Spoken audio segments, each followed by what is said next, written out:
Hello. हाँ बच्चों, आज हम आपको कक्षा 9 में सामाजिक विज्ञान विषय के अंतर्गत, जिसका उपविषय भूगोल है, इसमें पाठ 4 जलवायु, जिसको अंग्रेजी में क्लाइमेट कहते हैं, इस जलवायु के बारे में हम आपको बताएंगे। तो जलवायु क्या है, इसका क्या प्रभाव पड़ता है, इसके क्या क्या क्रियाएं होती हैं, ये सब बारे में विस्तार पूर्वक हम आपको बताने जा रहे हैं। आशा करता हूँ आप ध्यानपूर्वक उसे सुनेंगे, और अगर आपने ध्यानपूर्वक सुन लिया तो 50% आपको कक्षा में ही याद हो जाएगा। शेष एक बार रिवीजन करने के बाद आप उसको आराम से याद कर सकते हैं। इसलिए कक्षा में बातचीत न करते हुए और ध्यानपूर्वक मेरी बातों को सुनेंगे। अब मैं आपको ये जलवायु के बारे में बताने जा रहा हूँ। तो जलवायु का परिचय, जल प्लस वायु 2 शब्दों से मिलकर बना है, जल और वायु। अब जन जानते हैं आप, जल पीने के काम आता है, वायु हवा में सांस लेने के काम आती है। तो इस प्रकार जलवायु 2 शब्दों से मिलकर बना एक शब्द है। अब इसका एक व्यापक प्रभाव हमारे वायुमंडलीय दशाओं पर पड़ता है। इसके बारे में हम आपको बताने जा रहे हैं। एक शब्द है जलवायु। इसका परिभाषा मैं आपको बता रहा हूं कि एक लंबे समय अवधि में एक विशेष क्षेत्र में लंबी समय अवधि में वायुमंडल में घटने वाली अवस्थाओं और विविधताओं के योग को जलवायु कहते हैं। दूसरे रूप में जलवायु एक लंबे क्षेत्र में और लंबी समय अवधि में वायुमंडलीय दशाओं का योग जलवायु है। तो इस प्रकार जलवायु एक लंबी समय अवधि में होता है, जिसकी अवधि लगभग 30 वर्ष से अधिक होती है। 30 वर्ष या उससे अधिक लंबी समय अवधि होती है। इसमें वायुमंडलीय दशाओं का जो योग होता है उसको जलवायु कहते हैं। अब इसी से संबंधित एक छोटा शब्द है मौसम। तो मौसम एक विशेष क्षेत्र में कम समय अवधि में घटने वाली वायुमंडलीय दशाओं या अवस्थाओं और विविधताओं का योग है। मौसम क्षणिक होता है, एक दिन में कई बार मौसम परिवर्तन हो जाता है, किंतु जलवायु लंबे समय तक चलती है। ये क्षणिक नहीं है, ये पूरे बड़े क्षेत्र पर होती है और इसका असर लगभग 30 वर्ष तक रहता है या उससे अधिक समय तक भी रहता है। मौसम दिन में कई बार बदल सकता है। सुबह को धूप निकली, दोपहर को बादल हो गए, थोड़ी देर बाद वर्षा हो गई, तेज़ हवाएं चलीं। वर्षा के साथ अब तेज़ हवाएं चलती हैं तो ठंड लगने लगती है, लोग कांपने लगते हैं। उसके बाद वर्षा का समापन हुआ, फिर बादल हटे, गर्मी पड़ने लगी, सूरज तेज हुआ तो पसीना आने लगता है। तो इस प्रकार से मौसम एक ही दिन में कई बार बदल सकता है, जबकि जलवायु एक लंबी अवधि के लिए एक विशाल क्षेत्र में पाई जाती है और ये वायुमंडलीय अवस्थाओं और विविधताओं का योग ही जलवायु कहलाता है। इसके बाद में हम चलते हैं, ये जो लिखा हुआ है जलवायु का अर्थ। जलवायु हमारे वातावरण पर प्रभाव डालती है। हमारे जो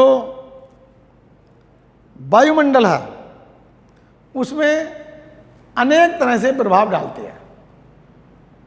अब ये कैसे डालती है, इसका क्या है? जलवायु एक ऐसी चीज़ है जिसके अंतर्गत अनेक चीज़ें आती हैं, इनसे संबंधित अनेक बातें आती हैं। जैसे हम पिछले पाठ में कृषि का पाठ हमने पढ़ा, तो उसमें जलवायु की भौगोलिक दशाएं, यानी भौगोलिक दिशाओं के बारे में, तो उसमें जलवायु भी आई, मिट्टी आई, वर्षा आई, तापमान आया। इन सब बातों को मिला करके हमारा भौगोलिक दशाएं बनी, और उन भौगोलिक दशाओं में भी जलवायु का एक विशेष महत्व है। तो जलवायु कई बातों पर निर्भर करती है। जलवायु में हम सबसे पहले पढ़ेंगे तापमान। तो जलवायु का तापमान पर जो प्रभाव पड़ता है, तापमान का जलवायु पर पड़ता है। तापमान यानी हम देखते हैं गर्मी के मौसम में उत्तरी भारत में तापमान बढ़ने लगता है,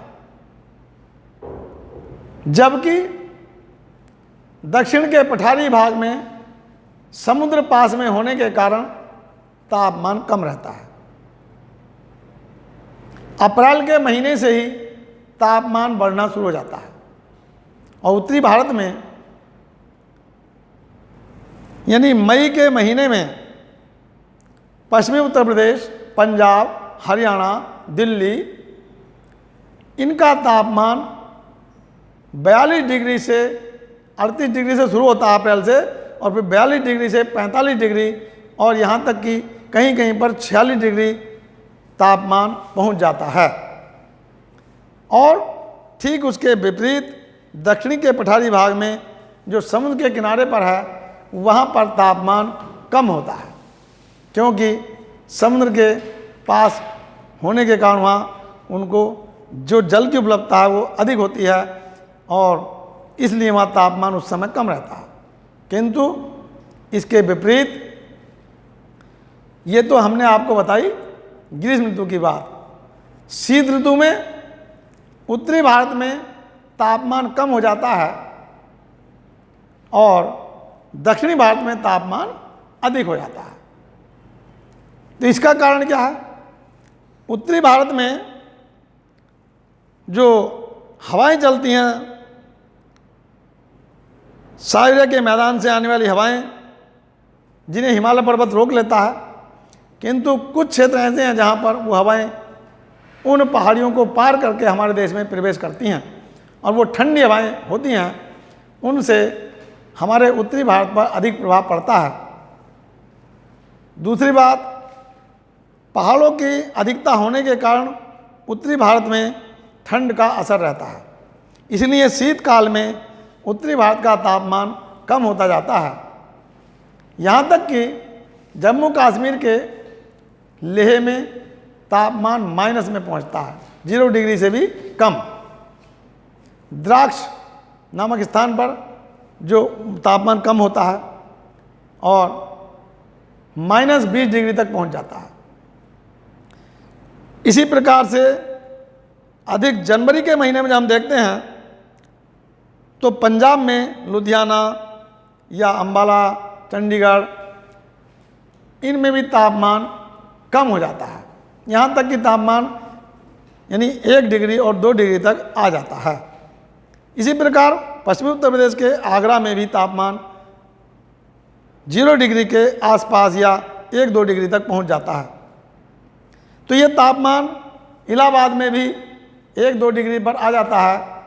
तो इसलिए ये उत्तरी भारत में शीतकाल में तापमान कम हो जाता है, जिससे कि वहाँ ठंड अधिक पड़ती है, और दक्षिणी भारत में उस समय तापमान अधिक हो जाता है। क्यों हो जाता है? क्योंकि उस समय हमारी जो हवाएं हैं वो समुद्र से स्थल की ओर नहीं चलती, स्थल से समुद्र की ओर चलती हैं, और जब स्थल से समुद्र की ओर चलती हैं तो उनमें वाष्पीकरण की या आर्द्रता की मात्रा नहीं होती, क्योंकि वो शुष्क होती हैं।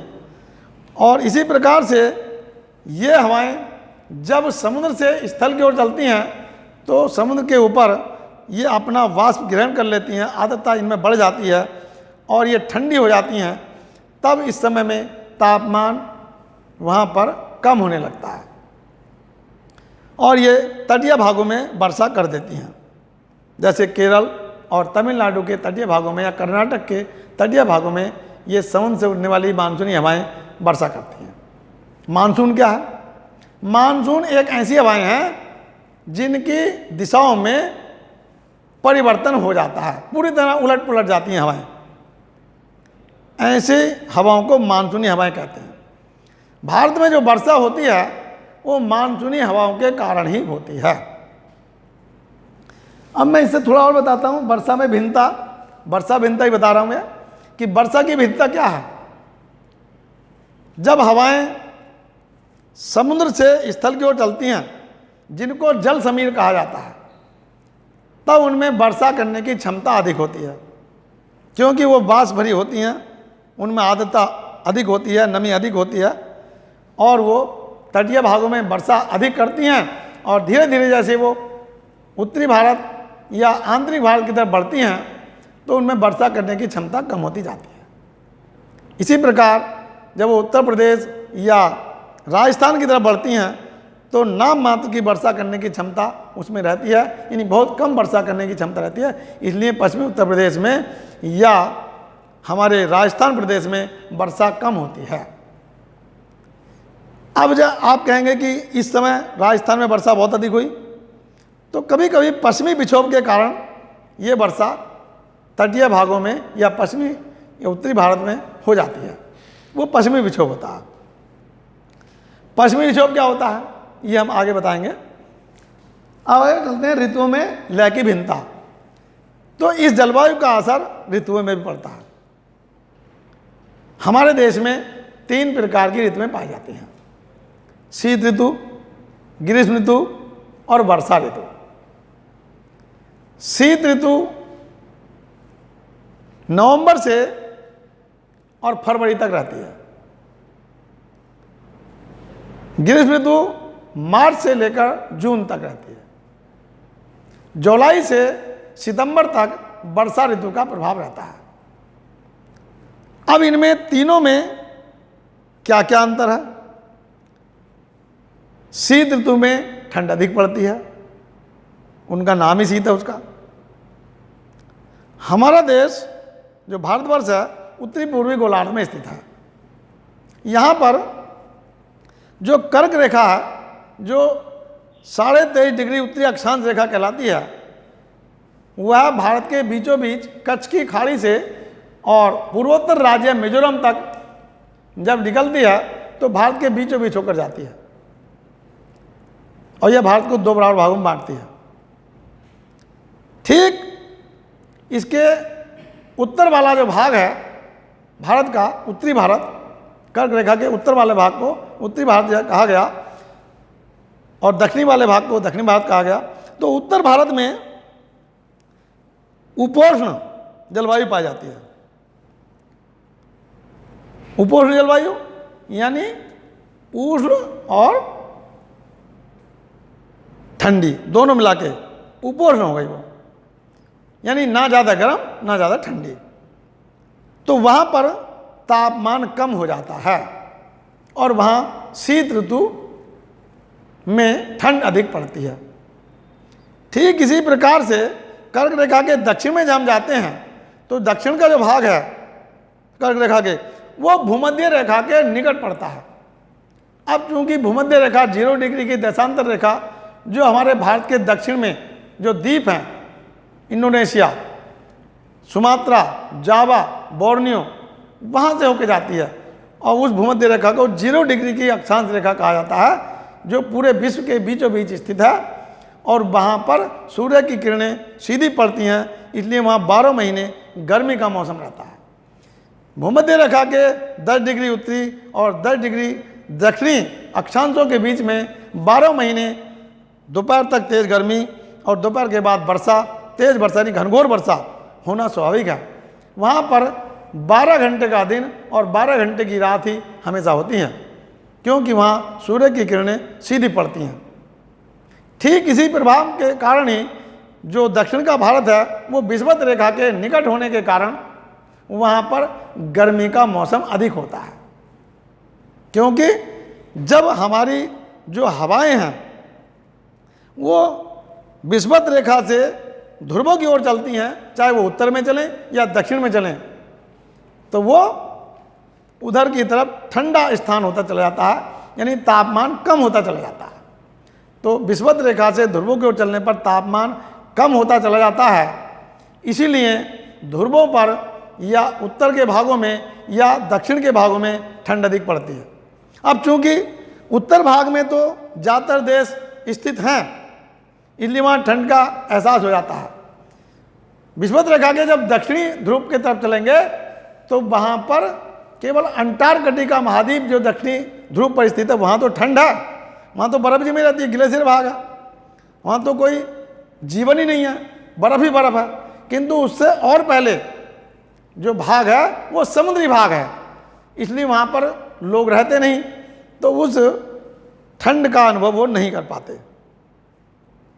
अब हम आपको बताते हैं जलवायु को प्रभावित करने वाले कारक। जलवायु को प्रभावित करने वाले कारक सबसे पहला आता है अक्षांश, जो मैंने आपको भी बताया। अक्षांश रेखाएं से हम जब विषुवत रेखा से 0 डिग्री की अक्षांश रेखा से जैसे जैसे हम उत्तर में या दक्षिण में ध्रुवों को जाते हैं तो हमारा तापमान कम होता चला जाता है और वो ठंड की अधिकता होती चली जाती है।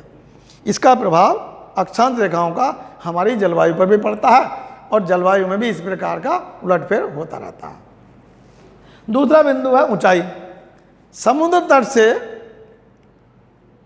जैसे जैसे हम ऊंचाई पर चलते हैं और ऊंचे वाले भाग जो होते हैं उनमें भी तापमान कम होता है।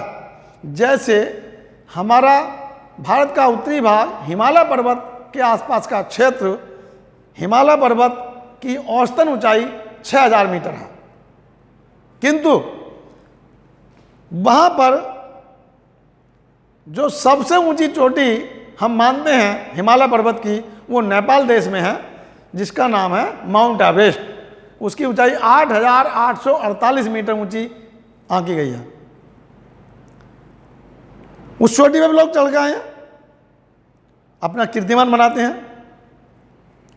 तो ठीक इसी प्रकार से हिमालय के दक्षिणी वाले भाग में जो शिवालिक का क्षेत्र है, जहाँ देहरादून घाटी पाई जाती है, देहरादून है, दून की घाटी जिसे कहते हैं, वहाँ पर कोडली दून, देहरादून आदि जो घाटियाँ हैं वो शिवालिक क्षेत्र में आती हैं और वहाँ तापमान उत्तरी भारत की अपेक्षा कुछ कम हो जाता है, यानी वहाँ अधिक बढ़ जाता है। वो उत्तरी भारत में जहाँ पहाड़ों पर वहाँ कम होता है। और जैसे जैसे हम दक्षिणी में चलते हैं, दक्षिणी भारत की तरफ चलेंगे तो तापमान में वृद्धि होती जाती है, क्योंकि विषुवत रेखा और कर्क रेखा को पार करने के बाद हम विषुवत रेखा पहुँचते हैं। कर्क रेखा पर गर्मी तेज हुई, उससे और अधिक गर्मी दक्षिणी भारत में पहुँच गई। तो इस प्रकार से ऊंचे वाले क्षेत्रों में तापमान कम होने के कारण भी वहाँ पर ठंड अधिक होती है। ठीक इसी प्रकार से तीसरा बिंदु वायुदाब और पवन तंत्र, यानी हवा का तंत्र, और वायुदाब। वायुदाब क्या है? यानी वायुदाब की भी दृष्टि से हमारे देश को 3 पेटियों में बांटा गया है: उष्णकटिबंध, उपोष्णकटिबंध और शीत कटिबंध। उष्णकटिबंध गर्म क्षेत्र को कहते हैं, गर्मी। उपोष्ण ना अधिक गर्मी ना अधिक सर्दी, और शीत कटिबंध अधिक ठंडे क्षेत्र को शीत कटिबंध कहा जाता है। तो वायुदाब, जब हमारा तापमान जिस क्षेत्र में अधिक हो जाता है, तापमान सूर्य की प्रकाश से जब गर्मी अधिक तेज होती है, तापमान अधिक हो जाता है, तो तापमान अधिक होने के कारण वहाँ पर जो हवा है वो गर्म होकर के ऊपर उठ जाती है, हल्की हो जाती है। वो जैसे आपने देखा धुआं हल्का होता है, हम मुंह से वाष्प छोड़ते हैं, वो हल्की होती है, ऊपर उठ जाती है। तो इसी प्रकार से वाष्प गर्म होकर के हल्की हो जाती है और वो ऊपर उठ जाती है। जब वो ऊपर उठ जाती है तो वो जो क्षेत्र है नीचे वाला, जहाँ से वाष्प गर्म होकर के ऊपर उठती है, वहाँ वायुदाब की कमी हो जाती है। और उस वायुदाब की कमी को पूरा करने के लिए आसपास के क्षेत्र की हवाएं उधर की तरफ दौड़ती हैं, रुक कर देती हैं। तो वहाँ जब जिस क्षेत्र में वायुदाब कम हो जाता है, उस क्षेत्र की पूर्ति करने के लिए आसपास की हवाएं उधर प्रवेश करती हैं और उसकी पूर्ति करती हैं। जैसे मैं आपको एक उदाहरण देता हूँ, आपने बसें जाते देखा, ट्रक जाते देखे हैं सड़कों पर, और उनके पीछे आपने देखा होगा बहुत सारे धूल के कण दिखाई देते हैं। क्यों? क्योंकि उन बड़े वाहनों से जब वो गुजरते हैं सड़क पर तो अपने आगे की वायु को वो आगे धकेल के ले जाते हैं, और जिसके कारण उनके जो पीछे का जो स्थान है वो निर्वात हो जाता है, यानी खाली हो जाता है। वहाँ वायुदाब कम हो जाता है, बिल्कुल निर्वात कहते हैं खाली स्थान को, वहाँ हवा नहीं रहती। और उसकी पूर्ति करने के लिए आसपास के जो धूल के कण हैं या वायु है वो उधर की तरफ ज़्यादा तेज गति से प्रवेश करती है और वो उसकी पूर्ति कर देती है। तो ठीक इसी प्रकार से कम वायुदाब के क्षेत्र में जब उच्च वायुदाब क्षेत्र से पवनें चलने लगती हैं तो ऐसे क्षेत्र को हम चक्रवात की दृष्टि से बता रहा हूं तो चक्रवात कहते हैं। जब निम्न वायुदाब को भरने के लिए उच्च वायुदाब से हवाएं चलती हैं तो उनको चक्रवाती हवाएं कहते हैं। और कभी कभी इसका विलोम हो जाता है, कभी कभी इसे कहते हैं प्रति चक्रवात। जब केंद्र में तापमान कम हो जाता है और बाहर तापमान अधिक हो जाता है तो बाहर की तरफ वायुदाब कम हो जाता है, तब केंद्र से बाहर की ओर हवाएं चलती हैं, उनको प्रति चक्रवाती हवाएं कहते हैं। तो चक्रवात और प्रति चक्रवात एक दूसरे के विलोम है। धरातल का प्रभाव, भाई धरातल का प्रभाव पड़ता है, आपको बताते हैं। धरातल यानी हम पर्वतों की तरफ जाते हैं तो हमें ऊंचे नीचे धरातल मिलते हैं। हम भारत के दक्षिणी भाग में जाते हैं तो वहाँ पठार मिलते हैं। तो जहाँ उत्तरी भारत में पर्वतों की बहुतायत है वहीं दक्षिणी भारत में पठारों की बहुतायत है। पठार पर्वतों से नीचे होते हैं, यानी पर्वतों की ऊंचाई अधिक होती है और पठारों की ऊंचाई कम होती है। तो हम पर्वतीय क्षेत्रों में अधिक ऊंचाई होने के कारण जब वहाँ ऊंचे भागों में हम जाते हैं तो तापमान कम हो जाता है, और तापमान कम होने के कारण वहाँ वायुदाब अधिक हो जाता है। ठीक इसी प्रकार से दक्षिणी भारत में कम ऊंचाई होने के कारण तापमान कम रहता है और वायुदाब अधिक रहता है। तो धरातल का भी प्रभाव हमारी जलवायु पर पड़ता है। ठीक इसी प्रकार से समुद्र तल से दूरी और पृष्ठीय पवनें। तो समुद्र तल से जब हम भारत के भागों में प्रवेश करते हैं, तटीय भागों में, तो समुद्र के किनारे पर जो हमारे तापमान होता है उसमें कमी होती है जल के पास होने के कारण।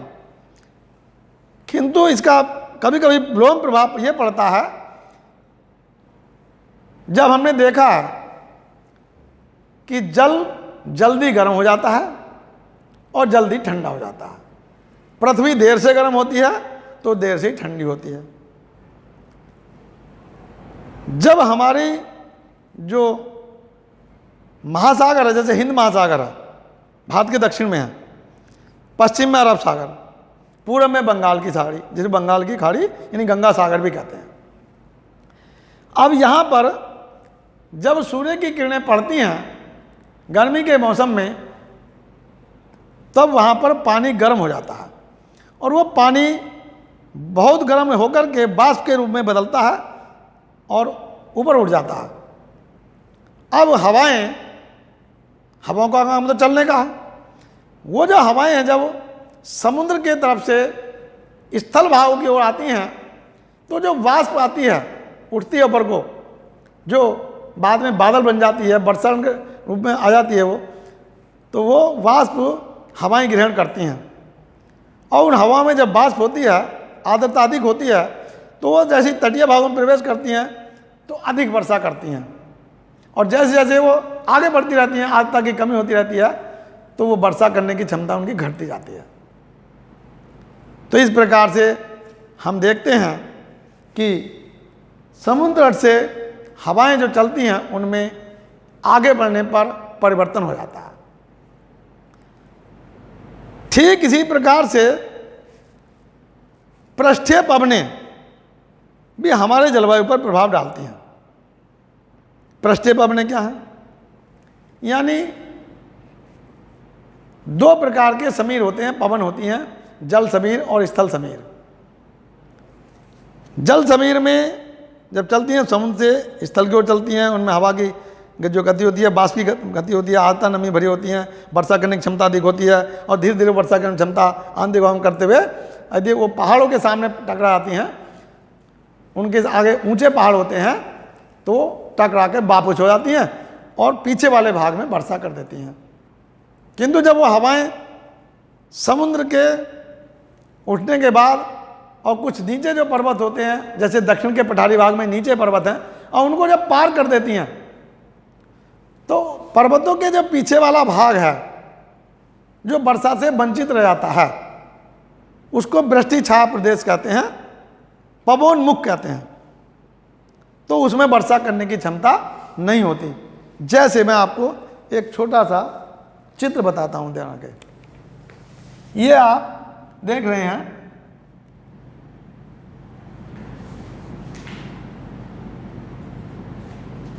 ये हिंद महासागर है, ये अरब सागर, बंगाल खाड़ी। अब यहां पर इस प्रकार से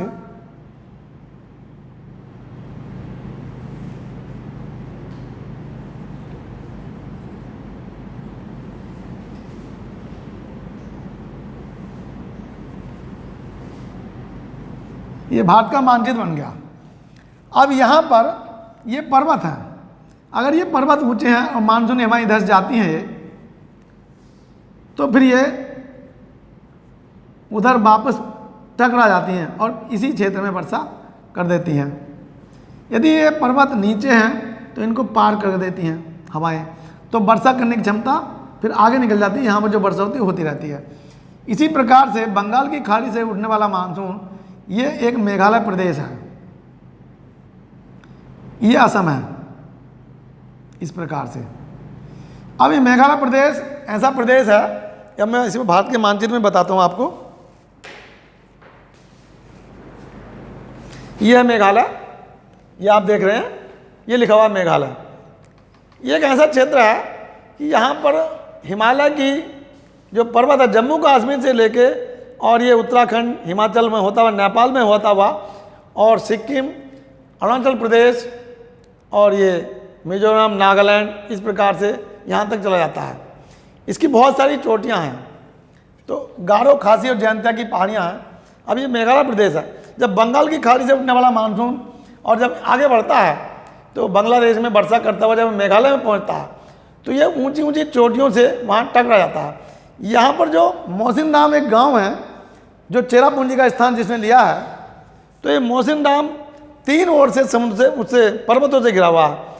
इधर पर्वत, उत्तर में पर्वत, पश्चिम में पर्वत, पूर्व में पर्वत। जब वो मानसूनी हवाएं उसमें प्रवेश करती हैं तो वो पर्वतों से टकरा करके वहीं पर ही वर्षा करती रहती हैं वापस होकर के। इसलिए संसार की सबसे अधिक वर्षा यहाँ पर रिकॉर्ड की जाती है। पहले चेरापूंजी में होती थी, अब मोहसिन नाम ग्राम में सबसे अधिक वर्षा होती है। यानी वार्षिक लगभग 2600 सेंटीमीटर वर्षा का रिकॉर्ड यहाँ नापा गया है, जो संसार की सबसे अधिक वर्षा है। ठीक इसी प्रकार से अरब सागर से उठने वाला जो मानसून है, जब वो समुद्र तटीय भागों में आता है तो ये आप देख रहे हैं कर्नाटक, केरल, इनमें वर्षा करता है और फिर जब आगे की ओर बढ़ जाता है और ये गुजरात में या राजस्थान की तरफ चला जाता है तो इसमें वर्षा करने की क्षमता कम हो जाती है। अब ठीक इसी प्रकार से मैं आपको आगे बताऊंगा कुछ। तो अब इसी प्रकार से मैं आपको बताता हूं पश्चिमी विक्षोभ। ये पश्चिमी विक्षोभ क्या है? ये जलवायु से संबंधित होने वाली बहुत सारी क्रियाएं हैं जिनके बारे में आपको बता रहा हूं। पश्चिमी विक्षोभ संसार के मानचित्र में जब हम देखते हैं तो भूमध्य सागर से उठने वाली चक्रवातीय हवाएं जब भारत के उत्तरी और पश्चिमी भाग में आती हैं, यानी गुजरात, राजस्थान तथा पश्चिमी उत्तर प्रदेश, पंजाब, हरियाणा जब आती है वहाँ पर, तो वो चक्रवातीय हवाओं के कारण जो वर्षा होती है तो वो पश्चिमी विक्षोभ के कारण होती है। और ये पश्चिमी विक्षोभ भूमध्य सागर से उठने वाली चक्रवातीय हवाएं होती हैं। इसके बाद दूसरा बिंदु है एल नीनो। एल नीनो यानी ये एक ऐसा हवाएं हैं जो बहुत ऊंचाई पर, काफ़ी ऊंचाई पर एक संकरी पट्टी में होती हैं, और उन संकरी पट्टी में जो हवाएं होती हैं, चलती हैं, तो उनको एल नीनो नाम दिया गया।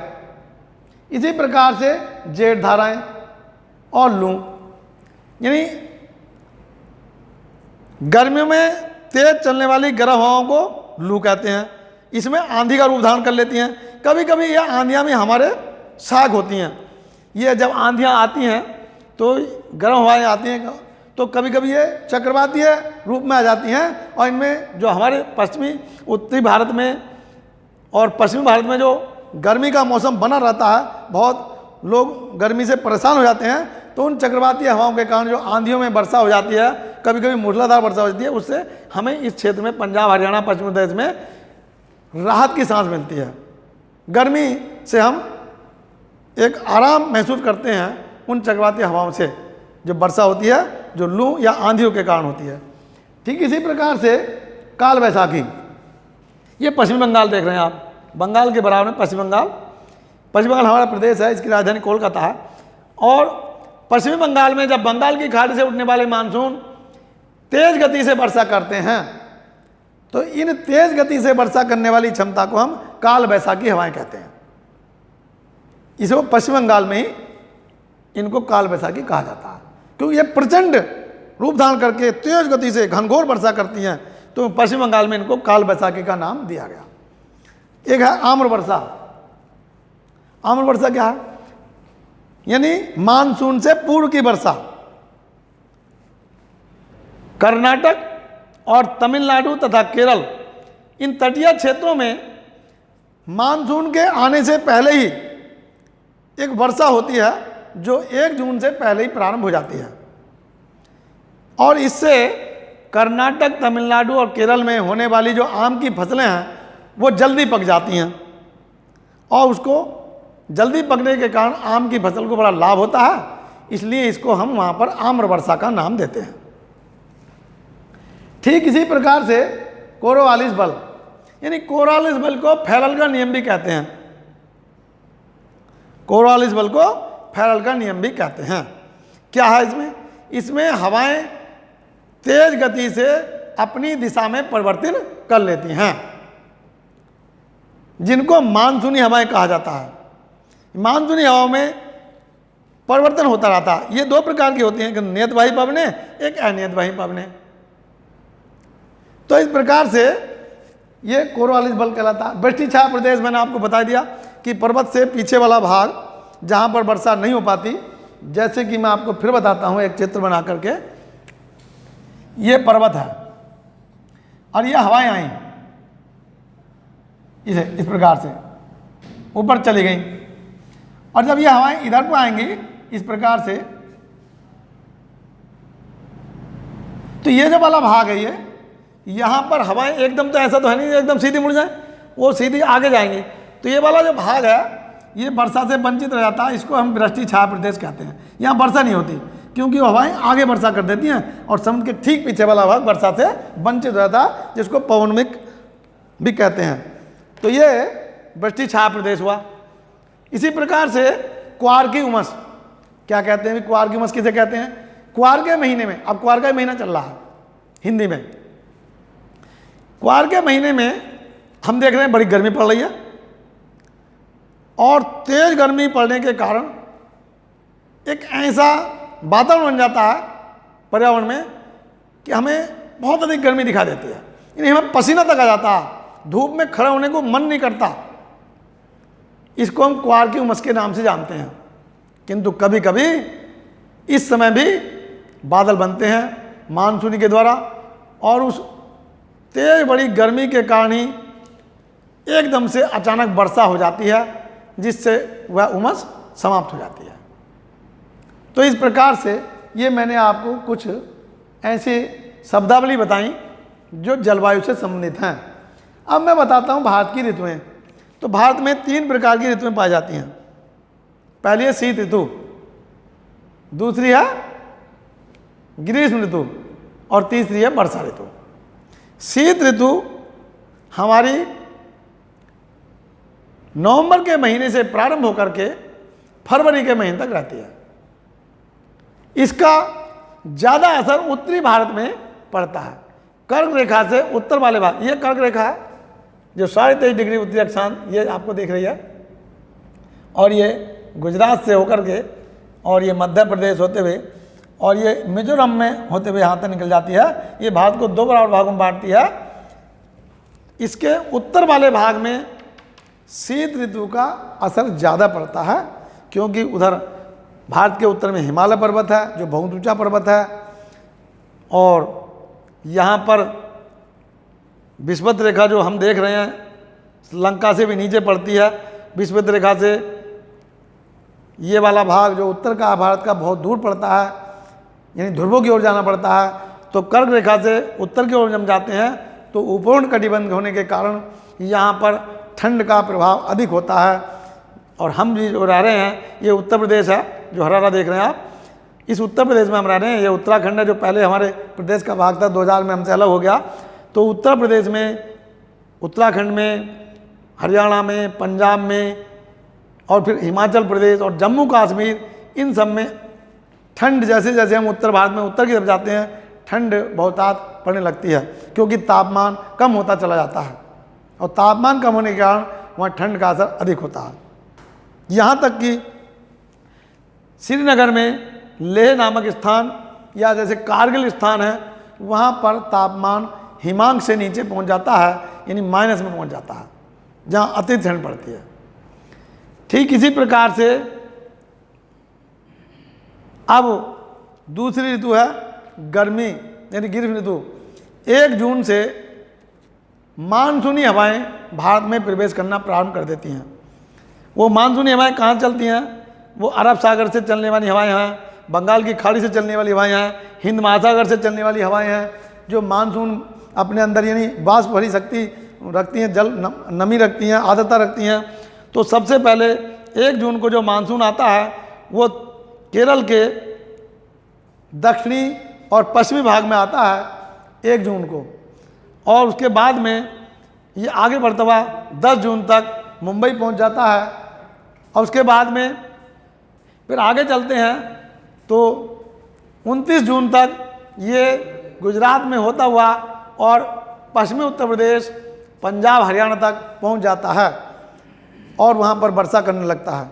ठीक उसी प्रकार से बंगाल की खाड़ी से उठने वाला जो मानसून है वो यहाँ पर बांग्लादेश, पश्चिम बंगाल में टकराता हुआ बांग्लादेश में होता हुआ, और ये पूर्वोत्तर भारत में मेघालय, असम, मणिपुर, अरुणाचल प्रदेश, नागालैंड, त्रिपुरा, इन प्रदेशों में पूर्वोत्तर के जो राज्य हैं इन सब में वर्षा करता है। अब सबसे अधिक वर्षा मेघालय में इसलिए होती है, मैंने आपको बताया कि 3 ओर से ये पर्वतों से घिरा स्थान है जो मौसिन नाम है, वहाँ मानसून टकराता रहता है, वर्षा वहीं पर करता रहता है। तो इस प्रकार से दोनों प्रकार के मानसून मैंने आपको बताए जो कि आपको वर्षा करने में भारत में प्रवेश करते हैं। अब उसके बाद क्या होता है, 29 जून के बाद जब जुलाई का पहला सप्ताह होता है तो ये वाला जो मानसून है बंगाल की खाड़ी से उठने वाला मानसून, ये भी पर्वतों से टकराकर, हिमालय पर्वत से टकराकर और ये पश्चिम की तरफ चलना प्रारंभ करता है। और इधर अरब सागर से चलने वाला मानसून भी ये राजस्थान और को पार करके और ये गंगा के नदी के घाटी में प्रवेश करता है, और दोनों मानसून ये जुलाई के 15 जुलाई के आसपास दोनों मानसून ये गंगा की घाटी में प्रवेश कर देते हैं और उत्तरी भारत में वर्षा करने में सहायता करते हैं। तो इस प्रकार से मैंने आपको ऋतुओं के बारे में बताया। अब तीसरी ऋतु है आपकी जो वर्षा ऋतु हुई, तो तीनों के बारे में मैंने आपको बता दिया। अब है मानसून का आगमन और लौटता मानसून, थोड़ा सा ये बता रहा हूँ। मानसून का आगमन मैंने अभी बताया आपको, 1 जून से आरंभ हो जाता और 10 जून को मुंबई या बंगाल में पहुंच जाता। 15 जुलाई के लगभग पूरे भारत में ये सक्रिय हो जाता है और वर्षा करने में आगे की ओर बढ़ता रहता है। ठीक इसी प्रकार से लौटता मानसून क्या है भाई,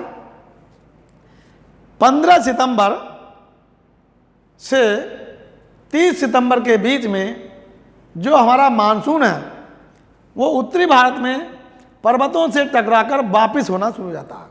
वो आगे नहीं बढ़ पाता क्योंकि हिमालय पर्वत की ऊंचाई बहुत अधिक है, और जब वो वापस हो जाता है तो उसमें वर्षा करने की क्षमता भी कम हो जाती है। यहाँ तक कि 30 सितंबर के बाद वर्षा नाम मात्र की रह जाती है, यानी उसमें वर्षा नहीं होती अब। तो मान लेते हैं कि वर्षा चली गई, तो ऐसा मानसून जो वर्षा करने में सक्षम नहीं होता और वो पर्वतों से टकराकर वापस पीछे की तरफ लौटता है, ऐसे मानसून को लौटता मानसून कहते हैं। तो बच्चों, मैंने आपको ये पाठ विस्तार पूर्वक पढ़ाया जलवायु के बारे में।